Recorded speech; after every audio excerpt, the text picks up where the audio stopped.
Halika na, wala nang oras para magpaliwanag. Halika na! Ang taon ni Mayor, hinahabol nila ako, papatayan nila ako. Halugugin niyo ang buong San Felipe! Pag nakita niyo yung dalawa, patayin niyo yung lalaki. Yung cellphone! Patahimikin mo yung press sa paglalabas ng hostage na nangyari kagabi. Baka mamaya kumalat pa yung mga pinagsasabi ng lady na yan. Mayor! Okay na? Ayos na niya.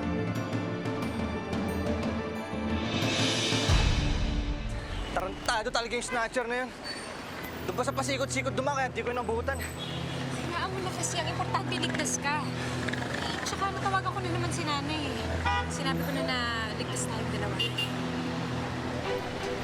Dalawang sakay pa raw ng jeep bago tayo makarating kay Jimbo. May nag-aabang ba sa atin doon? Meron daw waiting shed doon sa may Dos Castillas. Doon lang tayo hintayin.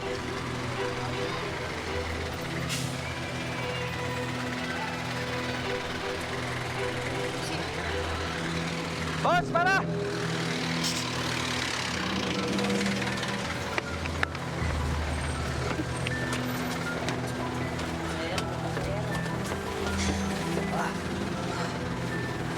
Relax ka lang, ha? Ikaw kaya yung mag-relax nung papaaway ka na naman.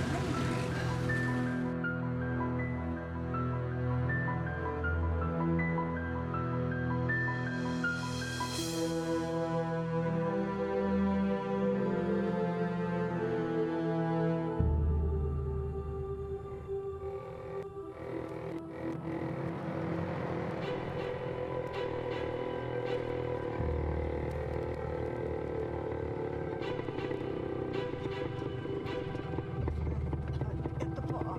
Salamat, oh.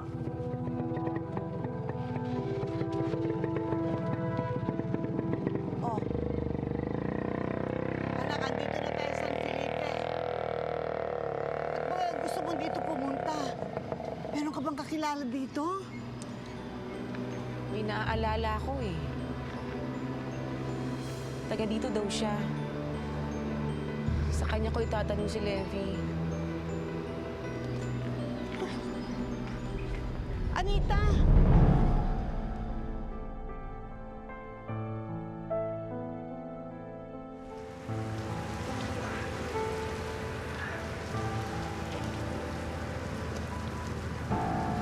Michelle, ayos ka lang ba? Medyo pagod lang siya kainaan. Buti pa, pahinga muna tayo at kung hindi pa titila to eh.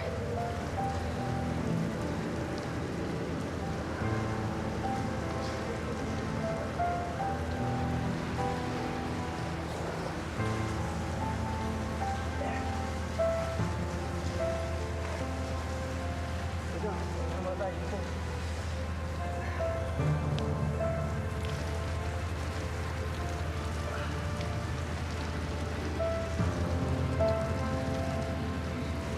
Sensya ka na. Dahil sa akin, napagtag tayo dito. Ano naisipin niyo? Ang importante, kasama tayong dalawa.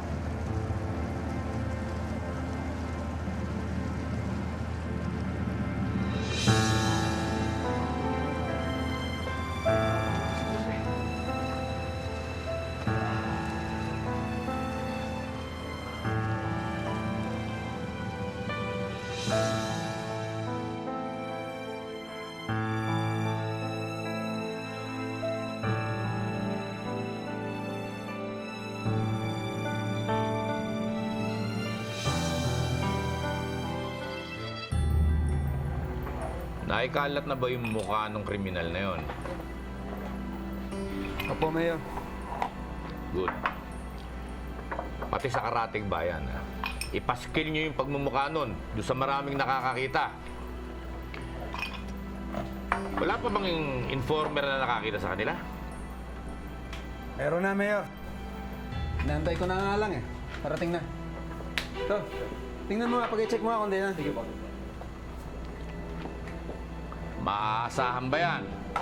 Baka mamaya iligaw lang tayo niyan, ha? Pag nakita mo ang mukha na itong informer na to, Masasabi mong ito na nga. Ano? Yan na? Papasukin nyo! Halika. Mayor! Mateo, maupo ka. Okay muna. Upo ka. Pampainit oh! Pampainit! Ha? Magandang gabi oh.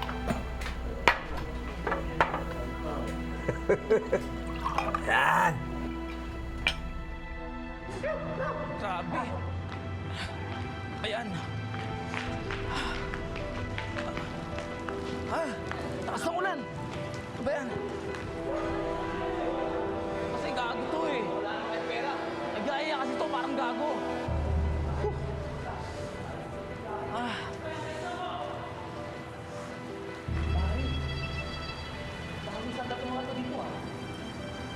Ayos to, pare. Ako mauna dito, ha.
Di ba sinabi ko kay Mami na ayaw ko maistorbo? Kahit ako. Kahit sino. Ano bang ginagawa mo rito? Nag-aalala na sa'yo si Tita Rowena. Hindi ka nga bumababa para mag-breakfast eh. Ininom mo na ba yung gamot mo? Hindi ko kailangan ng babysitter. Hindi na ako bata. Then don't act like one. Kailangan ka ng pamilya mo ngayon. Imbis na suportahan mo sila, pinag-iisipan mo pa sila ng masama. I'm just being fair. No! You are being ridiculous. May mga taong kinakampihan mo na kailan mo lang nakilala kaysa sa pamilya mo. Ngayon, sabihin mo nga sa akin, Jonathan, na hindi ka na bata.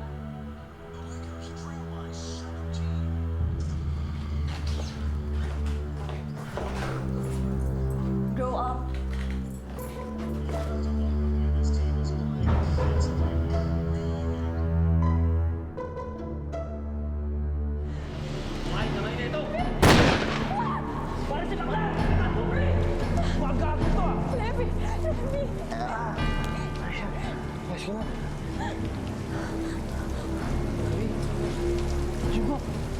Sige pare, okay ka lang? Saan ka rin? Long time mo kasi kamusta na masiga ng San Felipe? Eto, munti ka na ako eh. Saka pa lang eh. Nobyo ako si Rachel. Hi ma'am. Si Jimbo. Huwag po kayo matakot dito, paltik lang to. Danaw. Saka na kayo bumawi sa akin pag may pambayad na kayo. Tara na muna sa konto para mapagpahinga.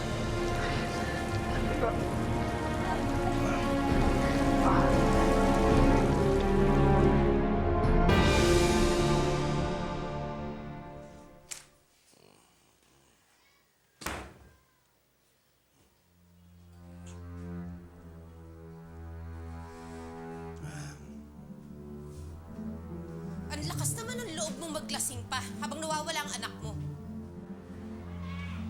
Kung mag-alala, maya-maya dati na yung anak mo. Lalo na. Ito, kikita mo ba to? Malaki-laki nito binigay sa akin pala ito ni Mayor. Oh. Lalo na kung makikita yung kagong Levi na yan. Visit dyan. Hayop ka talaga! Wala ka ng kaluluwa, hudas ka! Pati anak mo, pinagkaluluwa mo kay Mayor! Manahimik ka, ha? Nakita mo to? Gusto mo dagdag ko na sa mukha mo, ha? Gaga. Katarungan ang nais ko para kay Clarissa. Sigurado ako na ganun din ang gusto niya kung nabubuhay siya ngayon. Kaya't nananawagan ako sa lahat ng mga iba pang naging biktima. Huwag kayong matatakot at mawawala ng pag-asa. Kakampi niyo ako. Tubig. Oh, pare! Yung pinag-usapan natin, ha? Sige. Gusto na ba? Ayaw mo na? Rachel, ito. Hiramin mo muna yung damit ko. Para naman hindi nyo isiping salbahe yung mga taga-Maynila. Salamat, Rhea. Ay, Rachel. Itong shota mo, baka wala ng damit. Tara, sama mo ako sa taas. Tignan natin mo sa mga damitan ni Jimbo. Sige ka na. Bahala ka na. Alam mo naman sukat ko, eh. Sige, sige. Bahala.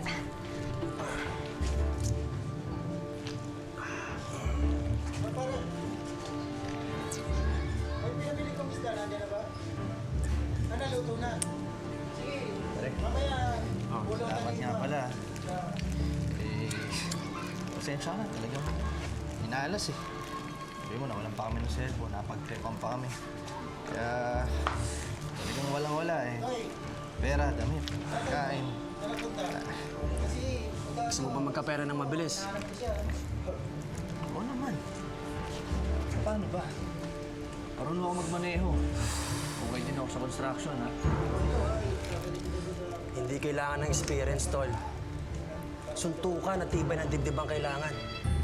Mukhang kakasaka naman eh. Nakita ko yung banatan mo kanina. Ano? Game ka?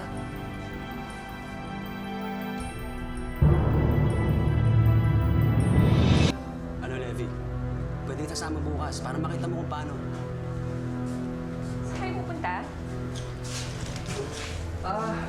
Hindi, kung si Jimbo, kasama na rin ako sa bayan. Sa restaurant yun.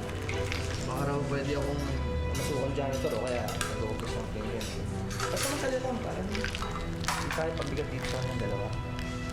Di ba, Jimbo? Oo. Tama. Itatanong ko din kay Papang kung may bakanting posisyon para sa'yo, Rachel. Ay, nako, sa ganda mong yan, no? Posibleng hindi ka makatanggap ng trabaho. Salamat, ah. Kaya, hindi na ako nilang gagawa ng paraan. Naku, Levi! Sa panahon ngayon, uso na mga babaeng katulad ko na madiskarte. Eh, yan nga si Jimbo, ako nagbigay ng racket niyan dun sa sabungan eh. Diba? Oh, eh bakit? Ako naman nagpasok sa'yo kay Papa nga. Oo na, sige na. Sus! Alam mo, Levi, yung prinsipyo mo niyan, mamamatay ko yun ng jowa mong nakadilat. Alam mo ba yun? Dito sa Maynila, tanging kakampi mo lang ay ang sarili mo. Tandaan mo yan. Oy, Jimbo! Jimbo, halika dito. Magdigib ka nga ng tubig. Wala ng tubig. Oh, ito. Bilis! lang, di pa nga natutunawan eh. Tingnan mo to, Levi. Kung kasya sa'yo. Kung okay na yan. Oh.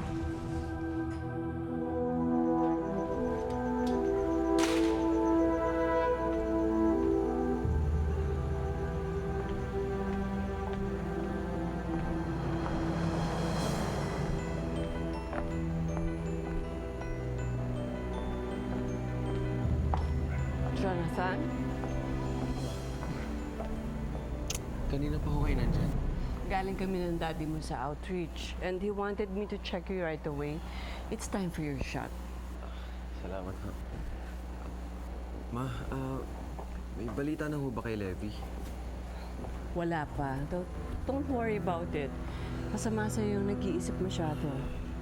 Hindi niya naman sa akin maalis na mag-alala eh. Naging mabuting tauhan po sa atin si Levi. Alam mo, anak, you will meet a lot of people who will call themselves your friends. But at the end of the day, they're just your friends. Samantalang ang pamilya mo, Kahit na ipagtabuyan mo, hindi ka nila iiwan. Naiintindihan mo ba ako?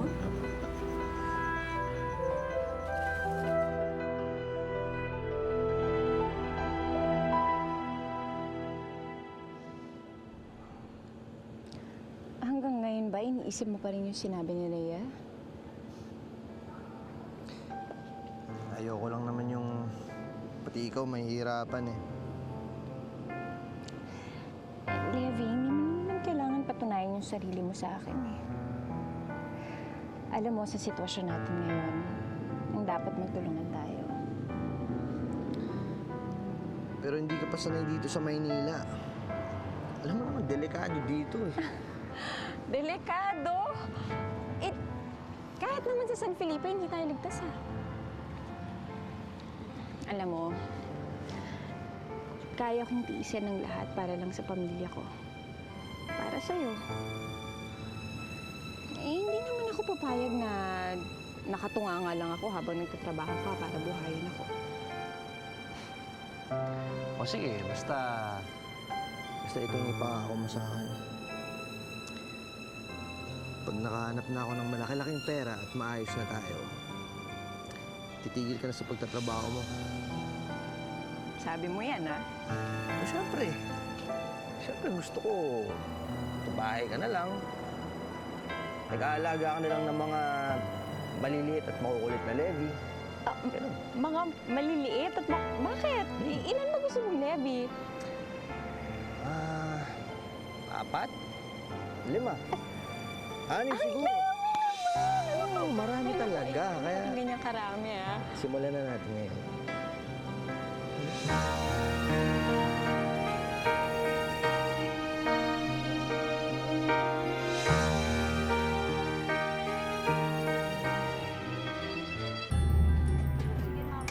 Wala na ba iba? Wala na, kakain ba kayo? Oo.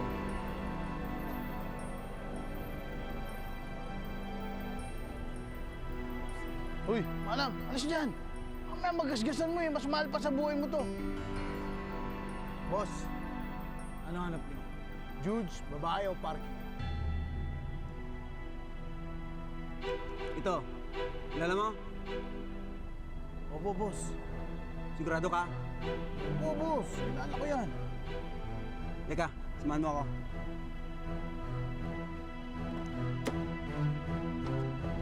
Tayo.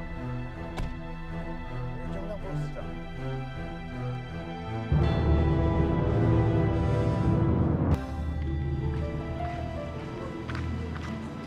Oh. Ano? Nandito na tayo. Baka, dito ba talaga ang sabi ni Rochelle sa'yo? Magtanong na lang tayo. Saan? Dalawang boses na yun, ah. Oy! Ay, saglit! Ay! Parin ako! Ay! Yung radyo ko! Ay! Sino yan? Wala ba yung tao yan? Simulan! Simulan lang siya! Hayop ka siya! Susali ka na kay Tulio! Ano po ba? Walang hiya yan eh! Pasensya na po! Pasensya na ho! Alis na kami! Nanira ka ng radyo? Gusto mo ang radyo to? Ay! Diyos ko naman! Alisa na! Dito na tayo! Paano? Kita na lang tayo mamaya. Sige. Basta, ikwento mo sa akin kung ano nangyari sa trabaho mo, ha? Oo ba? Basta ba, ipabakan akong kiss eh.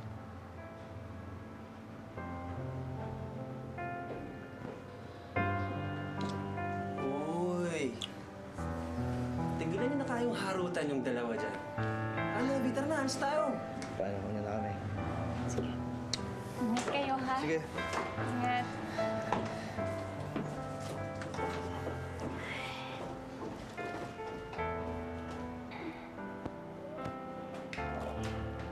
Rachel? Rachel? Rhea, Uy! Nakausap ka na si Papang. Bakante daw yung may ano nun sa pwesto nila. talaga? Naku, tama-tama marunong ako magkulot tsaka mag-makeup. Ano bang kulot-kulot na sinasabi mo dyan? Hindi naman yung talent na sinasabi ko na para matanggap doon sa trabaho.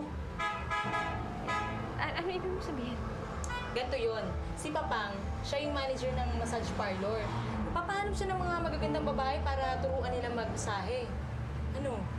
Magmasahe? Oo! Ay, naku, teka. Hindi ako marunong magmasahe. Tsaka, di ba kadalasan ng mga nagpapamasahe, mga lalaki.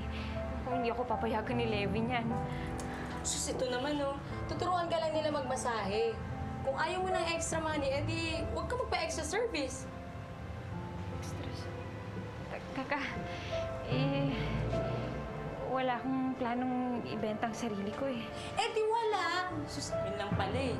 O basta, 150 pesos yung per hora ng masahe doon ha. 200 naman kapag ka-request ka nila. May menos na lang yung lotion, yung alcohol, kaya tipirin mo na lang. O, di ba hindi na masama? Ano? Sige, pag-iisipan ko. O siya. Basta, sabi mo na lang sa akin kapag ka nakapag-desisyon ka na ha. Sige, alas na ako. Teka, sandali.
Siya si Malu.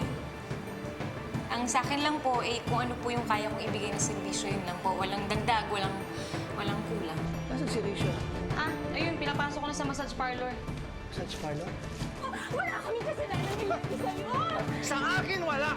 Kay Mayor meron! Nais ko pa pong makitang buhay ang anak ko. Tigilan mo na yung kabaliwan mo. Yan pa ang maging dahilan ng pagkatalo mo sa akin sa eleksyon. Darating ang araw na may maglalakas ang loob na lumaban sa'yo. Sisiguraduhin ko yun. Malinis ko lang ang buong sampilito sa katulad mo. Sir, kilala ko po to. Sigurado ka? Sir, doon po.